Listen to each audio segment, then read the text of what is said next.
नमस्कार, आप देख रहे हैं आईमा मीडिया।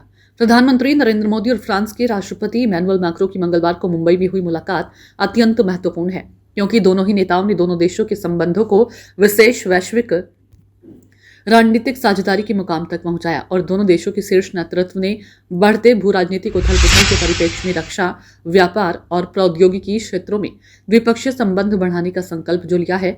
दरअसल प्रधानमंत्री मोदी का यह आशावाद निरर्थक नहीं है कि विश्वास और साझा विजन के आधार पर भारत और फ्रांस विशेष वैश्विक हिस्सेदारी के रूप में संबंध स्थापित कर रहे हैं और अब दोनों देश मिलकर माउंट एवरेस्ट की ऊंचाइयों तक उड़ान भरने वाला विश्व का एकमात्र हेलीकॉप्टर भारत में बनाएंगे और पूरे विश्व को एक्सपोर्ट करेंगे। फ्रांस के साथ यही सहयोगात्मक मैत्री दूसरे देशों के साथ भारत की मित्रता को अलग करते हैं।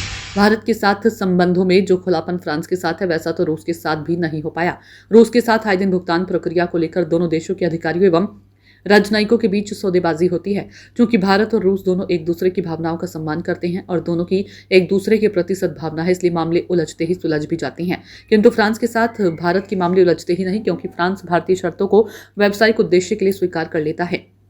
भारत भी इस बात का आंकलन करता है कि जो तकनीक अपनी शर्तों पर फ्रांस से मिल रही है, वह तकनीक में अमेरिका से उसकी शर्तों पर क्यों ले। भारत की इसी सूझबूझ का परिणाम है कि भारत और फ्रांस तकनीकी सामरिक सहयोग पर दृढ़ता से ही आगे बढ़ते जा रहे हैं। अमेरिका और यूरोपीय देशों के बीच व्यापारिक और सामरिक सहयोग जिस विश्वास की नींव पर टिका था, अब वह कमजोर पड़ गया है, क्योंकि उसमें दरार पड़ गई है। अब भारत के साथ यूरोप के देश जिस विजन पर काम करना चाहते हैं, भारत को इसी अवसर की प्रतीक्षा थी। ये वास्तविकता है कि भारत इसलिए मेक इन इंडिया को भारतीय आर्थिक जरूरतों के लिए किसी भी देश से समझौता करने को तैयार रहता है। कुल मिलाकर दोनों देशों की मैत्री वैश्विक स्थिरता के लिए भी आवश्यक है। आईमा मीडिया को यदि आप यूट्यूब पर देख रहे हैं तो कृपया सब्सक्राइब करें, सोशल मीडिया या फेसबुक पर देख रहे हैं तो फॉलो करें और हाँ, कमेंट बॉक्स में हमें अपनी राय अवश्य दें।